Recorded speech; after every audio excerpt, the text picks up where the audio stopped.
Você conhece aquela sensação?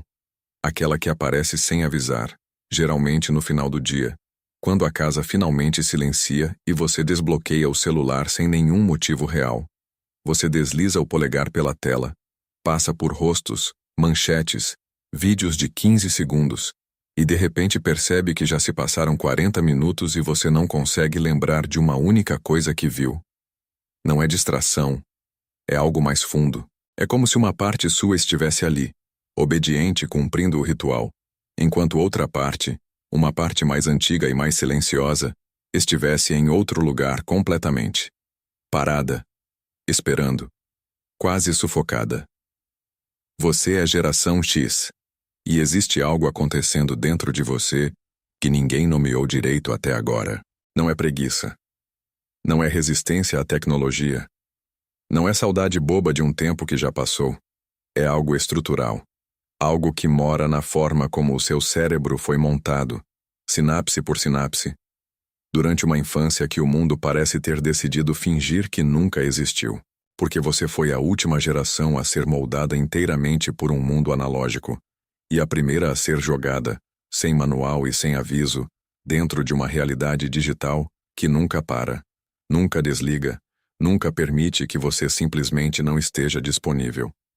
E essa transição não foi suave. Foi uma fratura.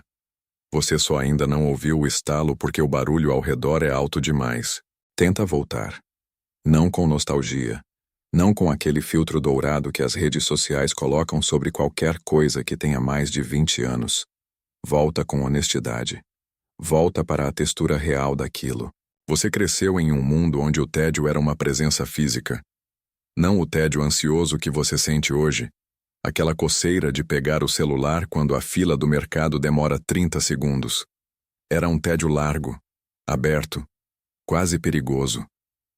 A tarde de sábado se esticava como um corredor sem fim, e ninguém vinha te resgatar dela. Não havia algoritmo sugerindo o que fazer a seguir. Não havia notificação interrompendo o vazio. O vazio era seu. E dentro dele, quase sempre, alguma coisa nascia. Um jogo inventado no quintal. Uma história contada sozinho no quarto. Um desenho. Uma conversa imaginária com alguém que não existia. Seu cérebro, diante do nada, aprendeu a criar do nada. A psicologia do desenvolvimento chama isso de espaço transicional. Um conceito que o psicanalista Donald Winnicott descreveu como o território entre o mundo interno e o externo, onde a criança aprende a brincar, a simbolizar, a se tornar ela mesma. Esse espaço precisa de uma coisa que hoje é artigo de luxo: tempo não preenchido. E você teve esse tempo aos montes. Ele foi o solo onde a sua imaginação fincou raízes, onde a sua identidade aprendeu a se formar sem plateia. Você se lembra do peso de um telefone com fio, da espera real, concreta, corporal de revelar um filme fotográfico e só saber 7 dias depois se a foto tinha prestado, da experiência de gravar uma música do rádio numa fita cassete, com o dedo no botão, esperando o locutor parar de falar. Tudo tinha atrito. Tudo exigia uma forma de paciência que não era virtude. Era simplesmente o jeito como a vida funcionava. E esse atrito moldou as suas conexões neurais. Seu cérebro foi arquitetado para a profundidade. Para uma coisa de cada vez. Para a atenção lenta, sustentada, imersiva. Uma ligação telefônica durava e você ouvia.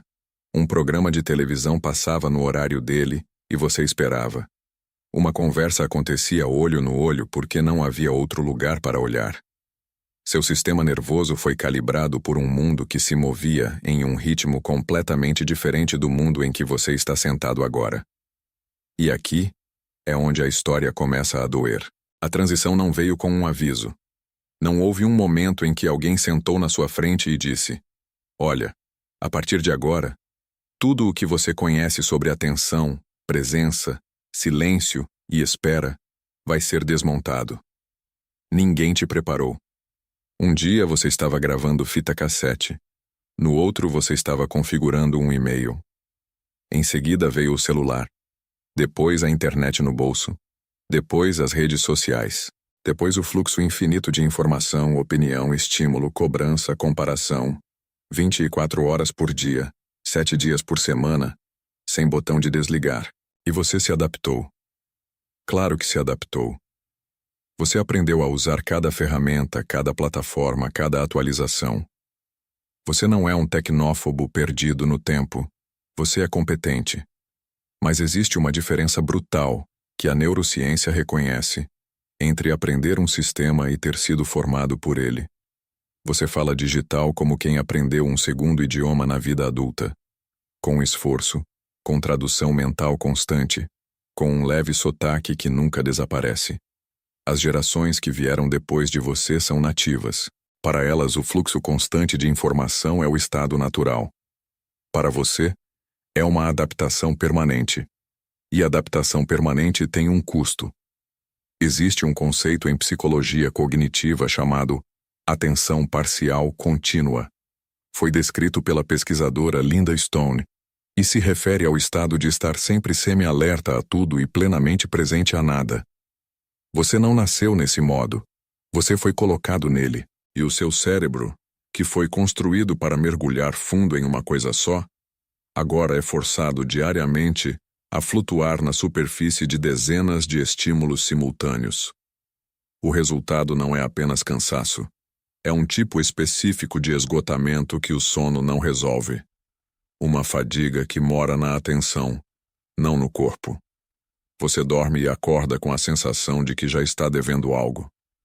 Não porque você é improdutivo, mas porque o ritmo do mundo não é mais o ritmo para o qual você foi projetado. E isso se infiltra em tudo. Na forma como você trabalha, sentindo que precisa responder cada mensagem instantaneamente, mesmo sabendo que seu melhor trabalho sempre veio do silêncio e da concentração. Na forma como você se relaciona, percebendo que as conversas agora competem com telas, e que a presença plena, aquela que era o padrão da sua infância, virou quase um ato de rebeldia. Na forma como você cria os seus filhos, se você os tem, porque você está tentando protegê-los de algo que você mesmo não processou. Você impõe limites de tempo de tela, enquanto sabe que desbloqueou o próprio celular 60 vezes hoje. Você diz para eles largarem o tablet, enquanto sente, no fundo, que perdeu a autoridade moral para essa frase. E a culpa é silenciosa, mas constante. Não é a culpa dramática que gera crise. É a culpa surda, crônica, que se mistura ao dia a dia, como um zumbido que você quase não percebe mais, mas que nunca para. O mais difícil de reconhecer é que você não está falhando em se adaptar. Você se adaptou. O problema é que adaptação não é o mesmo que pertencimento.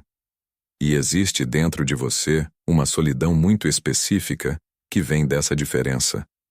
Você sente falta de coisas que não consegue explicar para ninguém mais jovem. O som de uma casa sem nenhuma tela ligada.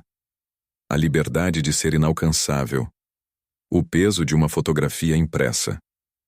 A experiência de simplesmente não saber de algo e ficar em paz com isso.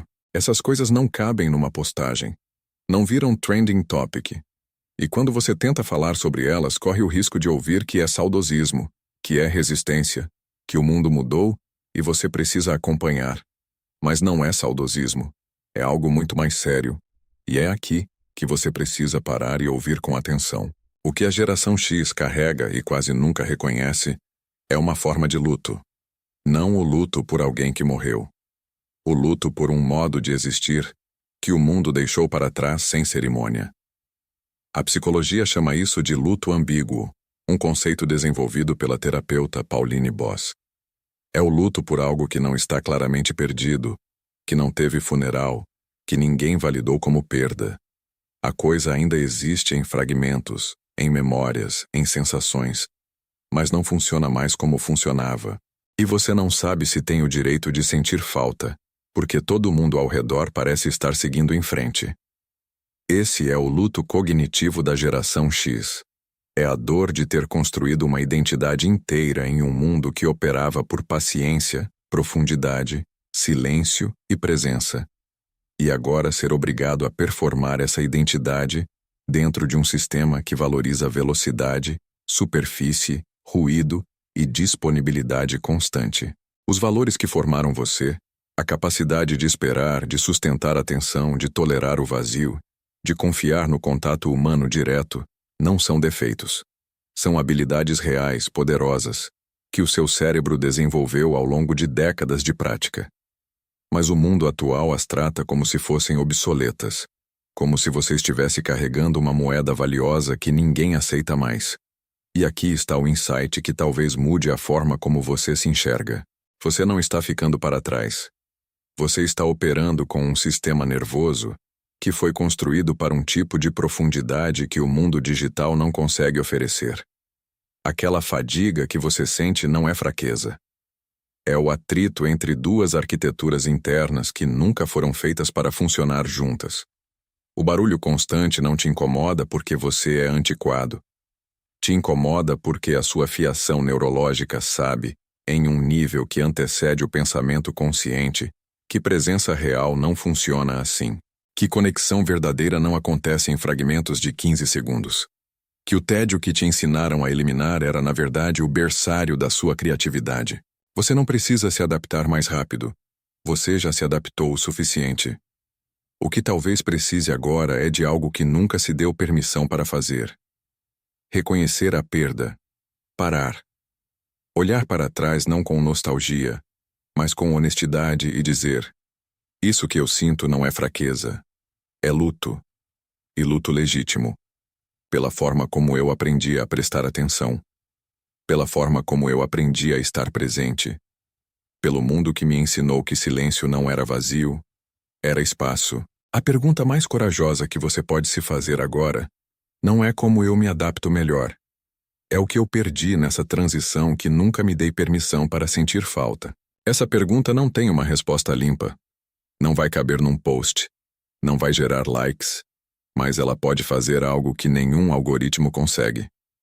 Devolver a você o direito de reconhecer que a forma como você foi construído não é um bug. É a sua fundação.